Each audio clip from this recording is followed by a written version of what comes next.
her bir musulmanyň ýüreginde aýratyn orun eýleýär.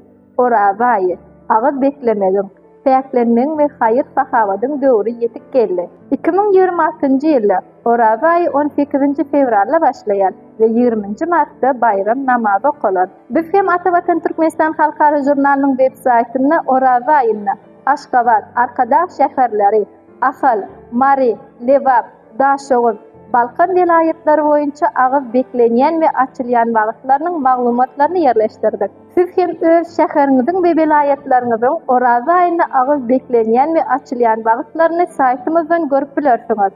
Ýene bir zat, Gadyr gijesi haçan. Orabaýynyň esasy aýratynlyklarynyň biri hem Gadyr gijesidir. Senenamada ma'lum bolşuna görä 2026-njy ýylyň 15 martyndan 16 martyna geçilen gije Gadyr gijesi bellenilýär.